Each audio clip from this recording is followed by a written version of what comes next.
Nous l'avons exprimé ce matin par tous ces chants qui parlaient de la bonté de l'Éternel, la bonté de notre Dieu, l'amour du Seigneur, la grandeur de son amour. Ces choses si excellentes qu'il a accomplies pour nous. Pour nous parce que, comme je disais, il était impossible que nous puissions nous sauver nous-mêmes. Il était impossible que nous puissions vivre des victoires dans nos vies par nos propres forces. C'était impossible hier, c'est impossible aujourd'hui, ce sera encore impossible demain. C'est pourquoi je loue le Seigneur, moi, de tout mon cœur. Toujours la même émotion lorsque je pense à la croix, lorsque je pense à ce que Dieu a fait pour moi. Toujours cette même émotion parce qu'il y a une autre réalité à laquelle nous sommes confrontés et qui est peut-être plus visible par ce que vit l'Église persécutée. Et aujourd'hui, on a désiré dans toutes les églises de vraiment avoir ce cœur pour l'Église persécutée. Et cette Église, elle nous montre qu'il y a une véritable confrontation entre ce qui est ténébreux et puis ce qui est lumière. Ce qui est morbide et ce qui est glorieux. Il y a vraiment une vraie confrontation. Et si cela est vrai dans l'Église persécutée, elle est aussi vraie dans l'Église libre de le dire. Celle qui peut témoigner sans crainte d'être mis en prison, d'être lynché par des foules, d'être mis à mort. Quand nous affrontons les ténèbres, nous utilisons souvent cette pensée, cette parole de Dieu qui dit « Je suis plus que vainqueur par celui qui me fortifie ». Alléluia. Hein, l'Église dit Amen. Hein? Je suis plus que vainqueur par celui qui me fortifie. Ouais, non? Ouais. C'est pas ça que vous vivez? Ah, peut-être que c'est vrai. C'est quelque chose que nous disons. Mais est-ce que c'est véritablement ce que nous vivons? Quelle est notre réalité?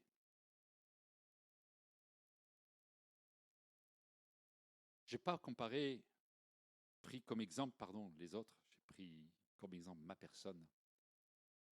Et ma réalité à moi, elle ressemble plus à celui du fils prodigue.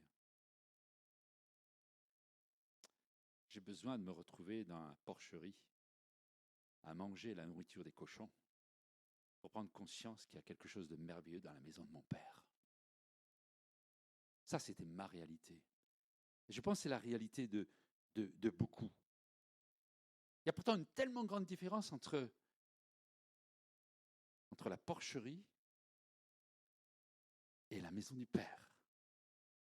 Il y a tellement de différence entre les ténèbres et la lumière. Et pourtant, notre nature, elle aime bien le péché, notre vieille nature. Alors, ce n'est pas tellement en question de lieu, mais c'est en question de cœur. Vous l'avez bien compris. Ça parle de notre être intérieur.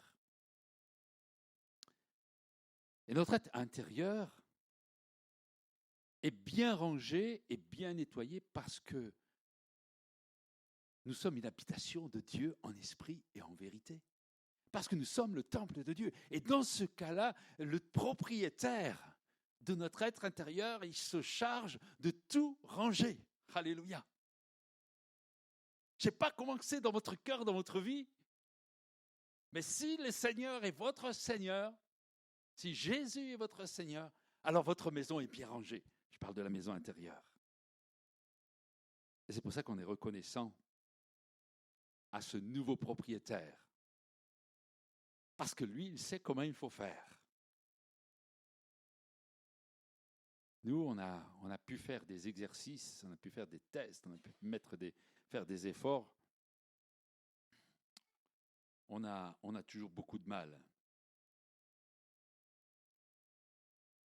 on a tous, en tout cas tous ceux qui ont fait l'expérience de la vie, de la nouvelle naissance, de l'accueil de Jésus-Christ dans son cœur, on reconnaît que notre vie sans Dieu était un gâchis. Combien de témoignages j'ai entendu de personnes qui entendaient parler de Dieu. Moi, je connais des personnes qui sont venues des années et des années à l'église, soit avec leurs parents, soit avec leurs conjoints. Ils ont entendu la parole de Dieu pendant des années et ils n'ont jamais ouvert leur cœur. Ils sont des sympathisants. Ça, ils sont à côté. Et ils disent, c'est bien. Il y a quelqu'un me disait, quand je rentre dans l'église, il y a quelque chose, il y a le surnaturel là, qui est là. Mais ils sont à côté. Ils n'ont pas ouvert leur cœur. J'entendais tout à l'heure une parole de Dieu qui disait, je voudrais rentrer chez toi et je voudrais manger avec toi, je voudrais juste venir en toi, j'ai tellement de bonnes choses à t'apporter et je voudrais vraiment rentrer dans le cœur. Et combien de personnes j'ai entendu me dire, mais qu'est-ce que j'étais bête! J'ai attendu des années et des années pour ouvrir mon cœur. Je ne savais pas ce que ça pouvait produire, mais maintenant je sais et je regrette de ne pas avoir fait ces choses bien avant cela. Parce que comme dit l'apôtre Paul dans son deuxième épître aux Corinthiens au chapitre 6 et au verset 14, il n'y a rien de commun entre la lumière et les ténèbres. Et tant qu'on n'a pas ouvert son cœur au Seigneur, tant qu'on n'a pas dit au Seigneur, viens habiter dans le cœur, la lumière de Christ n'entre pas dans notre cœur. C'est comme si, voilà, il y avait un éclairage, mais les yeux sont fermés. Et ça peut éclairer de toute sa force, on ne verra rien parce que nos yeux sont fermés, parce que ce sont les ténèbres. Il n'y a rien de commun. Et quelque part, on ne peut pas mélanger les deux. On ne peut pas avoir dans son cœur une moitié de ténèbres, puis une moitié de lumière. Ça ne marche pas. Même la loi de Dieu l'interdit. Alors c'est un exemple qui parle qu'on ne peut pas labourer une terre avec un bœuf et un âne. Il n'y aura pas besoin de loi pour être d'accord avec ça. Vous imaginez, hein, dans le passé, pour ceux qui ont connu les charrues avec les bœufs, hein, maintenant il y a des beaux tracteurs, mais vous imaginez que sur un bras, on met un super tracteur puissant, puis de l'autre côté, on met une 2 chevaux. Non, mais ça marche pas. C'est juste pas possible. Alors, c'est impossible qu'il y ait à la fois la lumière et les ténèbres dans notre cœur. Et l'apôtre Paul dira dans le chapitre 6, deuxième épître de Paul aux Corinthiens, chapitre 6 et verset 14, « Ne vous mettez pas avec les infidèles sous un joug étranger, car quel rapport y a-t-il entre la justice et l'iniquité? Ou qu'y a-t-il de commun entre la lumière et les ténèbres? Quel accord y a-t-il entre Christ et Bélial? Quelle part a le fidèle avec l'infidèle? Quel rapport y a-t-il entre le temple de Dieu et les idoles? Car nous sommes le temple du Dieu vivant, comme Dieu l'a dit, j'habiterai, je marcherai au milieu d'eux, je serai leur Dieu, ils seront mon peuple. C'est pourquoi sortez du milieu d'eux, séparez-vous, dit le Seigneur, ne touchez pas à ce qui est impur, et je vous accueillerai, je serai pour vous un père, vous serez pour moi des fils et des filles, dit le Seigneur Tout-Puissant. Alors quelqu'un dira, alors il faut se mettre à part. Je vais tout de suite mettre les choses au clair. Ce matin, quelqu'un est venu me voir, ma sœur, je peux me permettre de donner ce témoignage-là, je vais pas vous... Quelqu'un me dit, est-ce que je peux me rendre à un mariage où c'est des gens qui ne connaissent pas le Seigneur et qui ne veulent pas entendre parler du Seigneur? Et moi, je me suis empressé de dire, mais bien sûr qu'il faut y aller. Mais même c'est là en premier qu'il faut aller. Il faut aller témoigner de l'amour de Christ par la manière dont on vit, la manière dont on parle, la manière dont on regarde, la manière dont on agit, pour que les hommes voient la différence entre la lumière et les ténèbres. Alléluia! Vous savez, je ne crois pas que l'apôtre Paul, il veuille qu'on fabrique un village d'Amish. Non. Vous savez ce que c'est qu'un village d'Amish, hein? Non, il ne veut pas ça.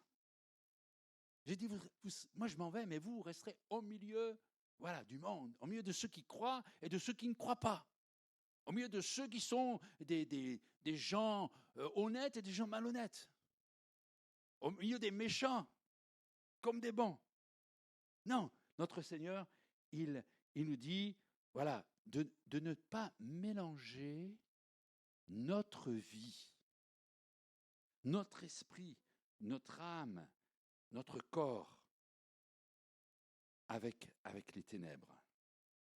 Notre être tout entier doit rester dans la lumière, au milieu des ténèbres. Et vous savez, c'est juste extraordinaire. Vous voulez qu'on éteigne la lumière pendant quelques instants? Et puis moi, je vais juste allumer. Non, je ne vais pas le faire. Mais vous allez trouver ça extraordinaire. Parce que moi, je vais vous éclairer tous. Alléluia. Alors que vous serez dans les ténèbres. Comprenez ce que c'est que l'enfant de Dieu? Mais c'est aussi une confrontation. C'est une confrontation. Et quand il y a cette confrontation, il y a une prise de position. Alors encore une fois, je ne parle pas de former un village d'Amish. Je dis juste que ton cœur, il doit être dans la lumière ou dans les ténèbres. Mais pas dans les deux. Que celui, dit Apocalypse 22, 11, que celui qui est injuste reste encore injuste. Que celui qui est souillé se souille encore. Que le juste pratique encore la justice.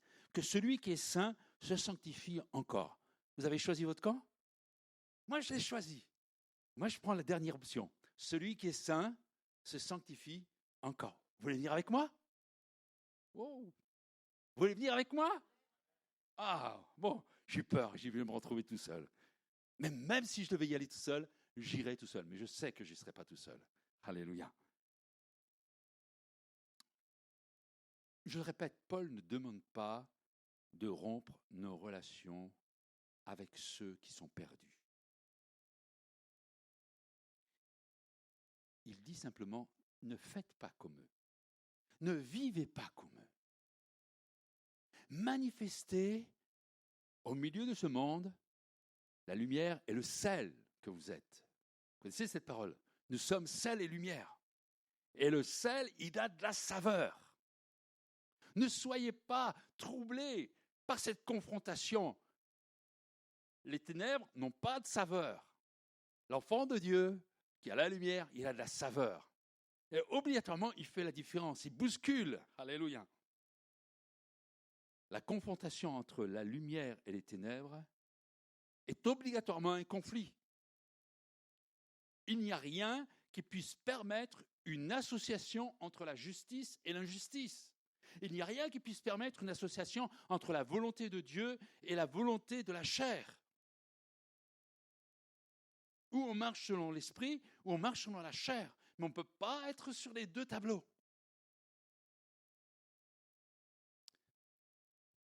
Les églises persécutées, elles savent ce que c'est que la confrontation avec les ténèbres.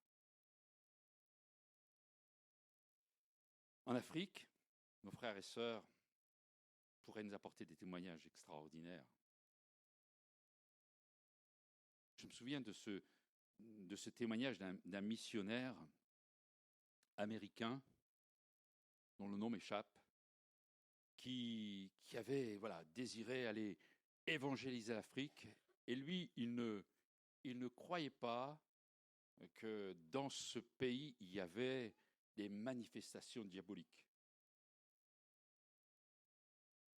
Et il va tout fier en se disant juste annoncer la parole. Il n'a pas pris le temps de prier, il n'a pas pris le temps de s'armer. Et il arrive dans ce pays et dès qu'il a posé le pied sur le sol, il s'est trouvé paralysé des pieds, impossible d'avancer plus loin.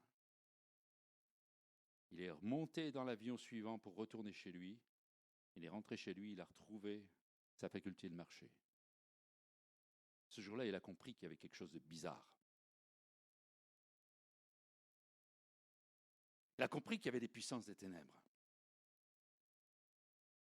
Et j'ai l'impression que pour nous qui sommes dans un pays libre de le dire, vous n'avez pas été inquiétés ce matin pour venir dans ce lieu. Il n'y a pas eu d'opposition.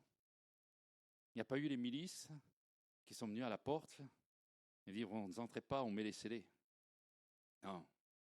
On est entré ici librement, on est venu avec notre Bible ou avec nos Bibles dans notre smartphone Hein, on dit, et les personnes qu'on rencontre, elles disent, moi je vais à l'église évangélique, on n'a pas pris un bâton et on ne vous a pas tapé dessus. Non, on est venu tranquillement. Et on s'est dit, pour nous, c'est cool. Puissance des ténèbres, il n'y en a pas. C'est tellement facile de venir à l'église. Les autorités ne nous en empêchent pas. Alors les puissances des ténèbres, c'est quelque chose qui est un peu loin. Et particulièrement pour nous les Français, qui avons été formés par l'éducation nationale, c'est très cartésien. Cultivé, instruit. Et on se dit de puissance des ténèbres, ça n'existe pas. Puis, on s'arrête quelques instants et on se dit, c'est quand même bizarre. Parce qu'il y a quelques semaines de cela, je crois que c'était aux informations, j'étais surpris de voir que le métier, je ne sais pas comment je vais l'appeler, les guérisseurs, ça se multipliait. C'est un métier qui rapporte. S'il y a quelqu'un qui veut gagner de l'argent, il se met guérisseur. Ça va rapporter. La voyance se développe d'une manière extraordinaire.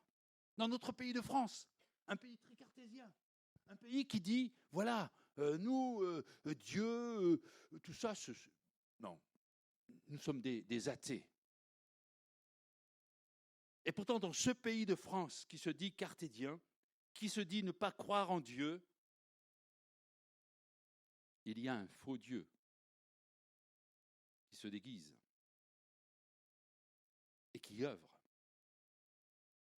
Et nous, enfants de Dieu, dans ce pays libre de le dire,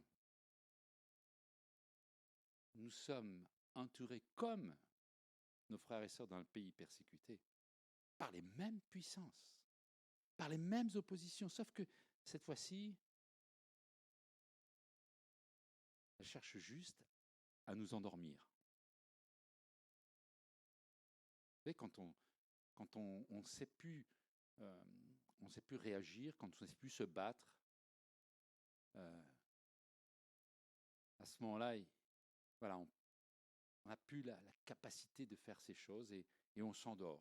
On est bien dans nos lauriers, on vit un culte sympathique avec une bonne musique, avec voilà, on prend quelques minutes pour lire la parole de Dieu, on est content. Voilà, ça. Et on a perdu cette conscience d'un monde de ténèbres. L'apôtre Paul dira aux Éphésiens, chapitre 6 et verset 12, et je pense que vous connaissez cette parole, car nous n'avons pas à lutter contre la chair et le sang, mais contre les dominations, contre les autorités, contre les princes de ce monde de ténèbres, contre les esprits méchants dans les lieux célestes. Alors, je ne suis pas de ces pasteurs qui veulent voir le diable partout. Je veux juste être conscient de cette réalité.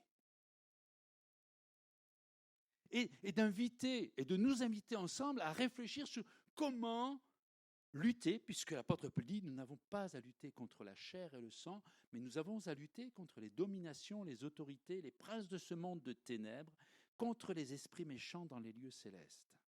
Alors comment lutter contre ces choses ? Il m'est arrivé de regarder quelques vidéos sur Internet et de voir des scènes de pasteurs soi-disant pasteurs, qui démontrent que eux, ils savent chasser des démons et sur cette toile, on met en scène des choses qui me dérangent. Qui me dérangent parce que ce n'est pas quelque chose à montrer. Parce qu'on est en train juste d'avilir une personne. Ça m'est arrivé de rencontrer une personne qui était possédée. Mes frères et sœurs, je ne l'ai pas fait monter sur l'estrade. Je n'ai pas démontré devant vous, ni montré devant vous cette personne qui était une femme avec une voix fluette et qui ce jour-là avait une voix rauque, plus rauque que celle d'un homme. Et que cette femme, elle rampait entre les chaises, entre la table. Mais ça, je ne l'aurais jamais montré. Parce que c'était juste avilissant. Parce que le diable veut avilir toute la création de Dieu. Et je ne veux pas être de ceux qui montrent l'œuvre du diable. Moi, ce que je veux montrer, c'est l'œuvre de Dieu. La gloire de Dieu, la lumière de Christ. Je témoignais de sa puissance. J'étais vers cette personne et j'ai juste prié calmement pour elle pendant quelques minutes. Soudain, elle s'est relevée. Elle s'est assise dans son fauteuil et elle s'est endormie, épuisée. Dieu est grand. C'est ni la force d'un homme, c'est ni l'intelligence d'un homme, mais c'est la puissance de Dieu. Alléluia. Gloire à Dieu.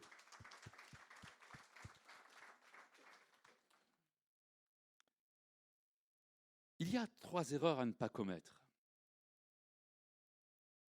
La première, c'est de voir le diable partout et de voir ses manifestations partout. Moi, je crois que les enfants de Dieu ont cette puissance en Jésus-Christ de résister à tout ce monde de ténèbres. Parce que nous l'avons dit en introduction, que lorsqu'il y avait une confrontation avec les ténèbres, nous étions capables de dire « Je puis tout par celui qui me fortifie ». Alléluia. Et ça, frères et sœurs, ayez foi en Jésus-Christ. Alors, dans la majorité des cas, l'adversaire ne peut que vous effleurer, ne peut que venir vous faire peur. C'est un menteur et c'est quelqu'un qui sait bien singer les choses. La deuxième erreur, c'est de ne pas se voiler la face en croyant que le diable n'existe pas. Personnellement, je suis né dans une famille chrétienne. Je crois que j'avais des parents extraordinaires. Parce que jusqu'à l'âge de 18 ans, si on m'avait demandé si j'avais vu le diable, j'ai dit je ne le connais pas. Alléluia. C'était une grâce et j'en mesure toute la dimension.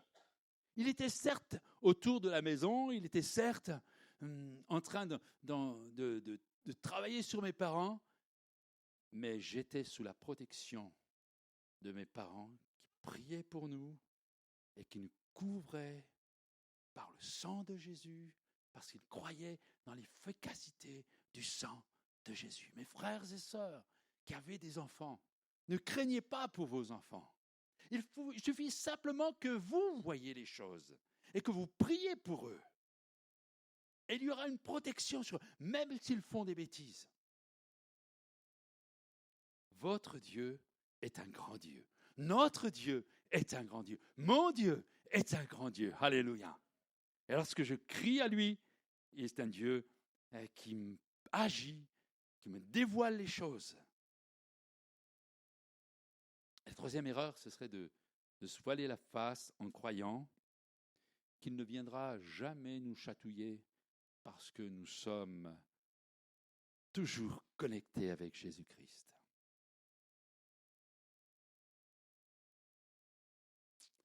Je crois que l'adversaire peut toucher à certaines choses. On a des exemples dans la parole de Dieu. L'exemple que vous connaissez tous, c'est Job. Mais dans la vie, dans la réalité, j'ai rencontré des hommes et des femmes de Dieu, de grande valeur, des mentors, des personnes en qui je pouvais me confier, vers qui je pouvais me tourner lorsque j'avais des questions particulières à poser à ma vie et que je n'arrivais pas à y répondre. J'allais vers eux et eux me donnaient des réponses à la parole de Dieu. C'était des hommes et des femmes de prière. Et cela n'a pas empêché qu'ils ont été atteints dans leur corps. La chose qui est extraordinaire, c'est que dans ces personnes que j'ai rencontrées, qui étaient vraiment des hommes et des femmes de Dieu, ils pouvaient passer par ces tribulations les plus difficiles.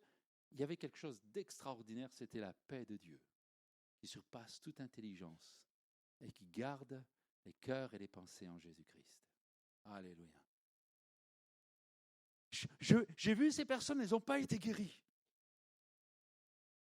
Mais elles ont apporté un témoignage extraordinaire. Comment tu peux rester en paix quand les choses devant toi se présentent tellement ténébreuses? Et j'ai vu ces hommes et ces femmes être paisibles parce qu'ils avaient confiance en celui en qui ils avaient cru.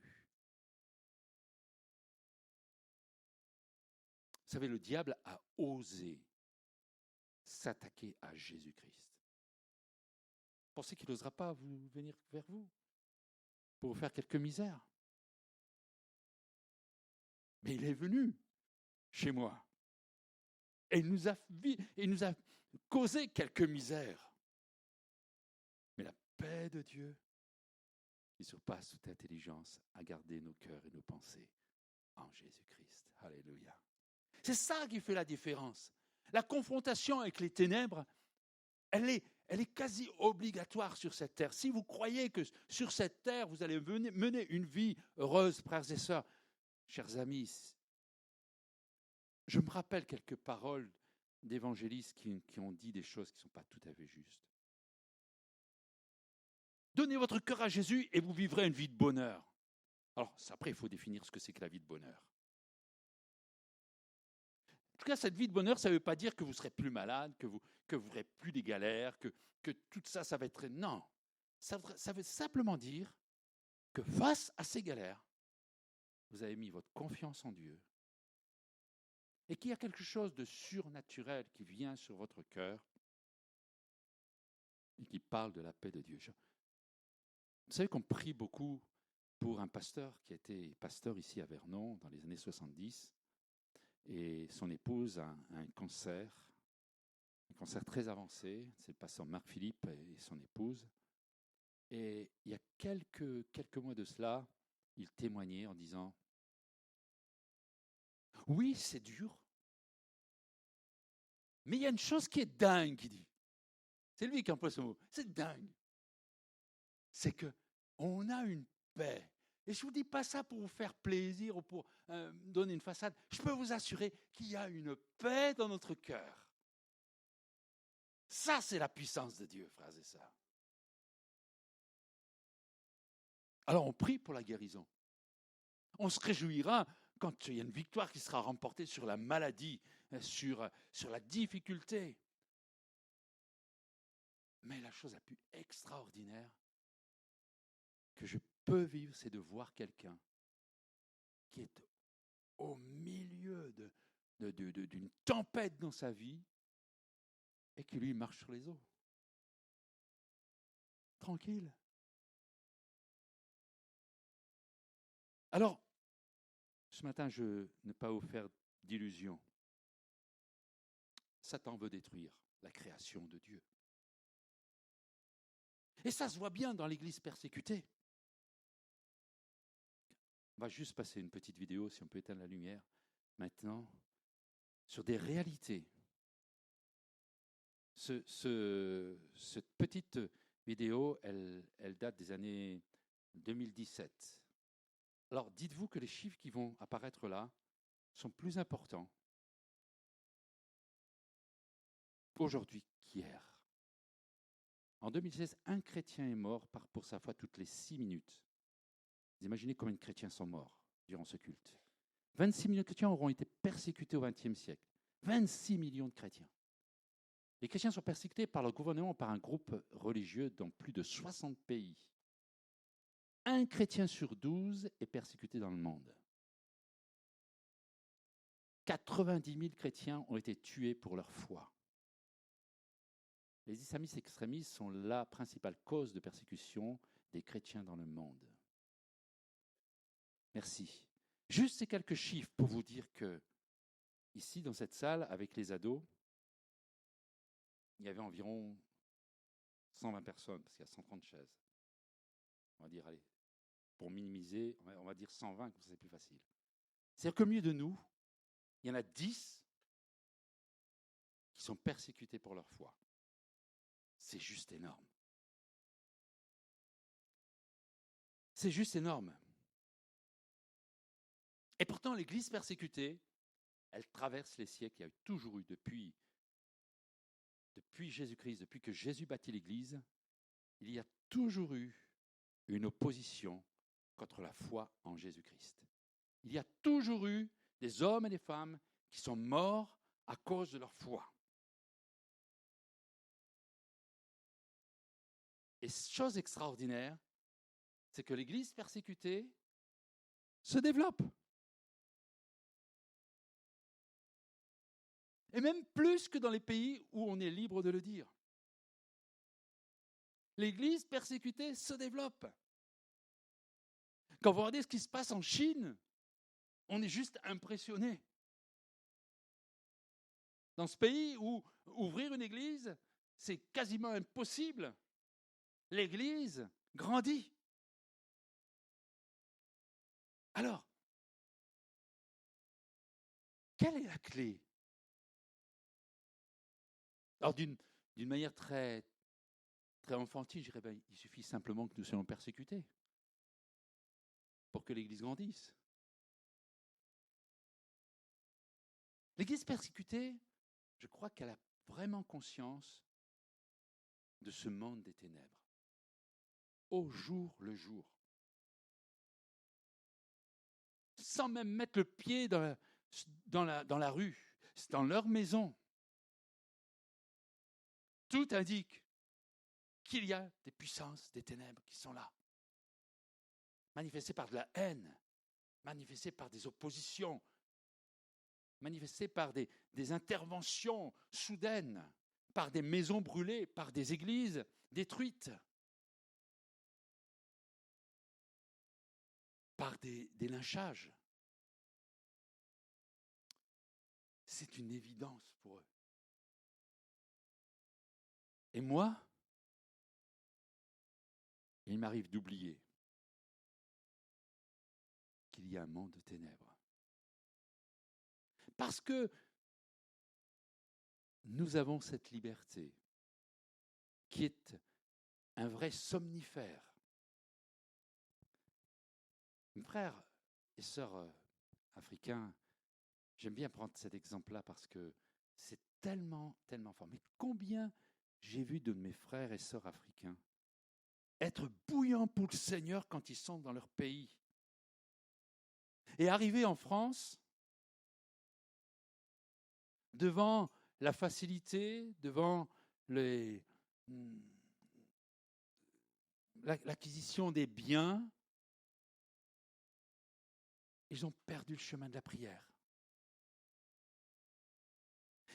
Et je dirais, c'est pas, entre guillemets, c'est pas de leur faute, c'est juste que le malin est malin. Subtil. D'un côté, il essaie de détruire l'Église par la force, et là, il n'y arrive pas. Alors il dit, ben, vous pouvez déclarer votre foi, il n'y a pas de souci, pas de problème. Vivez-la tranquille. Enfin, surtout, faites pas trop de bruit, hein, quand même. Ne le dites pas. On ne sait jamais. Et on a même travaillé à ce que, finalement, on se retrouve juste entre nous. Vous voyez, dans l'église, on est bien et on passe des bons moments ensemble. Et on a juste soif de ça.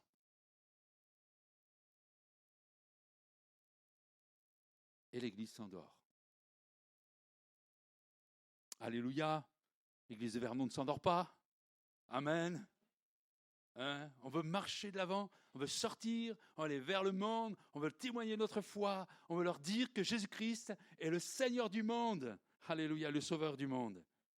Et l'Église persécutée, la première chose qu'elle fait, elle va se mettre en prière. Je regardais l'émission sur France 2, je l'ai remis sur le site.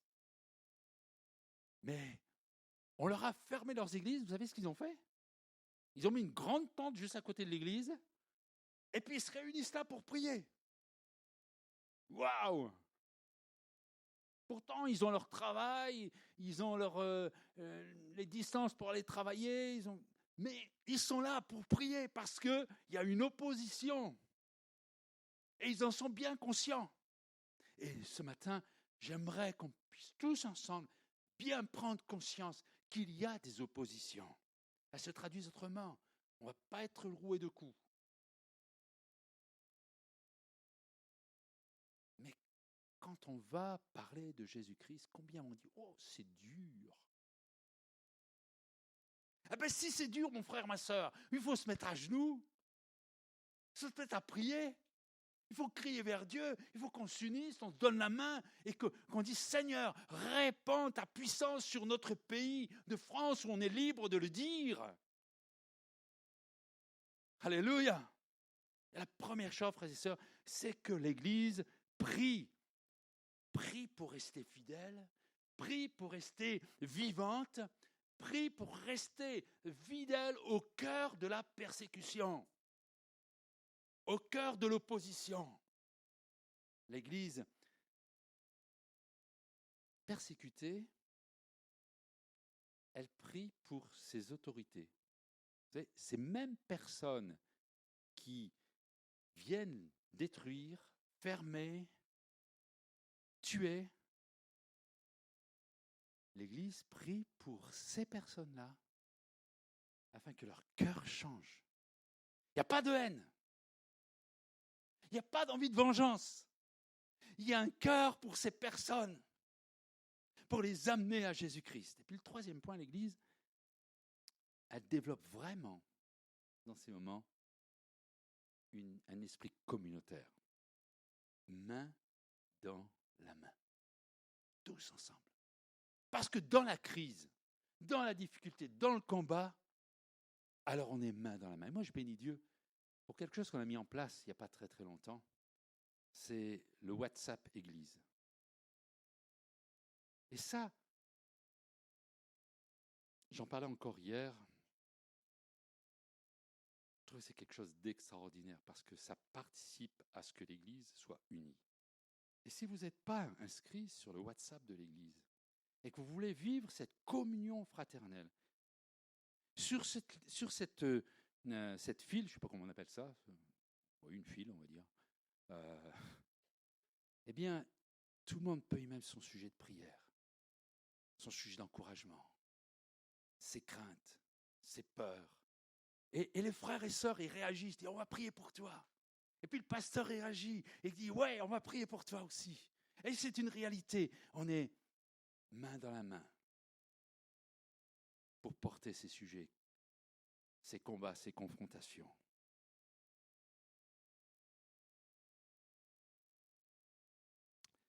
Je crois que la prière, la communion renforcée, elle demande à être développée. Et il y a un autre point que j'ai constaté dans l'Église persécutée, je terminerai par ce point-là, c'est l'Église persécutée, elle a l'intelligence des temps. Elle a l'intelligence pour adapter les moyens de communication de l'Évangile. Je lisais, il y a quelques années de cela, j'avais lu le livre du pasteur Wurmbrandt, qui était en Roumanie, à l'époque où l'Évangile était interdit. Il s'est retrouvé en prison pendant plus de 20 ans. Et il témoigne de la manière dont ils évangélisaient. Dans un monde où tout s'opposait, où il y avait vraiment puissance des ténèbres. Et ils se sont dit comment on peut offrir l'évangile à quelqu'un. Alors ils ont édité un petit bouquin, et sur les premières pages, c'était juste écrit des bonnes choses que le pays pouvait offrir. Et puis, dès la 3e page, c'était l'évangile de Jean. Et donc, quand ils étaient dans la rue et qu'ils distribuaient ce petit livret, les indiques et la police secrète voyaient ce petit livret, ils disaient, oh, oui, distribuez-les. Quand ils commençaient à tourner la première page, ils commençaient à lire, ah, c'est bien. C'était des choses vraies et des choses qui étaient en accord avec ce que le chrétien pense. Mais quand il tournait à la 4e page et qu'il voyait que c'était l'évangile, alors là, il cherchait où étaient ceux qui avaient distribué ce fascicule. Mais eux, ils étaient déjà bien loin et on ne pouvait pas les atteindre. Alléluia! L'intelligence des temps pour dire comment communiquer aujourd'hui à mon prochain cet évangile de paix. Et là, ce n'est pas tellement contre le prochain ou pour le prochain, c'est comment défier les puissances des ténèbres. Il y a la prière, il y a l'unité, la communion fraternelle, la communion renforcée, il y a l'intelligence des temps, il y a l'intelligence dans les temps dans lesquels nous sommes. Alors frères et sœurs, quelle grâce nous avons d'être dans un pays libre, libre de le dire. J'aimerais vous dire, il est temps, il est grand temps que l'Église le dise très fort. Parce que le jour où les portes seront fermées, il va falloir qu'on redouble de force et d'intelligence pour annoncer l'Évangile. L'apôtre Paul dit racheter le temps.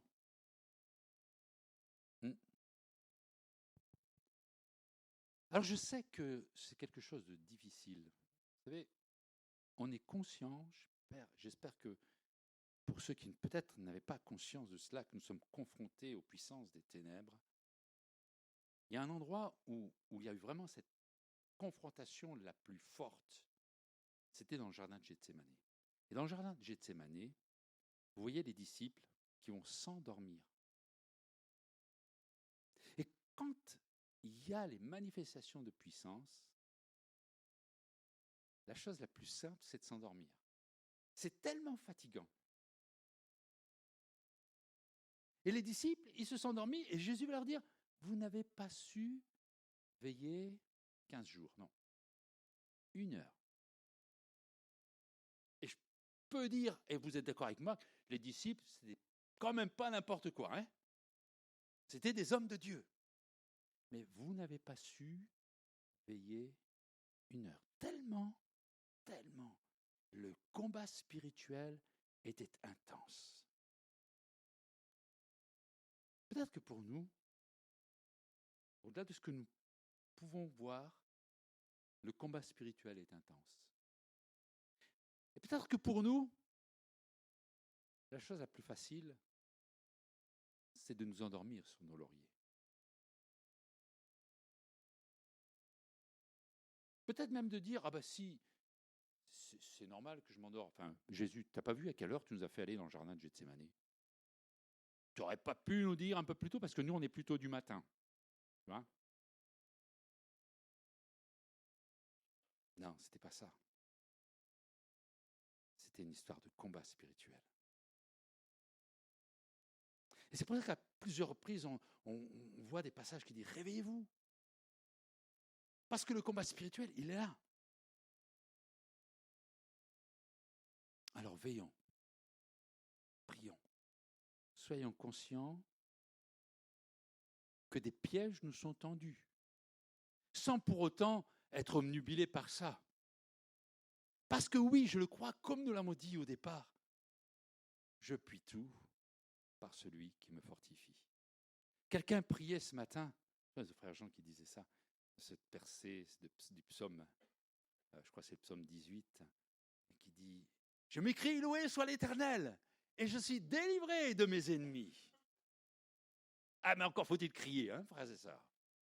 Encore faut-il dire, Seigneur, je te loue de tout mon cœur, parce qu'avec toi, je peux écraser mes ennemis. Alléluia. Il n'y a plus besoin que je pleure, il n'y a plus besoin que j'émisse. Je vais écraser mes ennemis. Je prends mon courage à deux mains, là où je dis, wow, je vais mettre le pied là où il ne faut pas, mais ça ne fait rien. Paf, je l'écrase. Alléluia. Que Dieu nous bénisse, frères et sœurs, qu'il nous fasse prendre conscience qu'il y a ces réalités, même si nous sommes dans un pays libre de le dire, même si nous sommes dans un pays où il semblerait que le diable soit parti en vacances. Détrompez-vous, il s'est juste déguisé. Quelqu'un disait, il est peut-être assis au milieu de l'église. Et même j'ai entendu dire que le premier qui s'assoit dans l'église, c'est le diable. Et parfois, en tout cas c'est mon expérience, je ne sais pas si c'est votre expérience, mais toute la semaine, les choses se sont bien passées à la maison. Et puis le dimanche matin, voilà, je ne sais pas si je me lève du pied gauche ou ma femme marche sur le pied, et puis tout de suite ça fait un truc pas possible. D'un détail, le diable, voilà, nous saisit. Seigneur, garde-nous d'avoir les yeux ouverts sur les réalités. On ne veut pas amplifier les choses, on ne veut pas les minimiser, on veut voir les choses vraies, afin de les identifier, à dire cette montagne, je la jette dans la mer. Alléluia. Que Dieu nous bénisse et nous aide à vivre en victorieux pour sa gloire.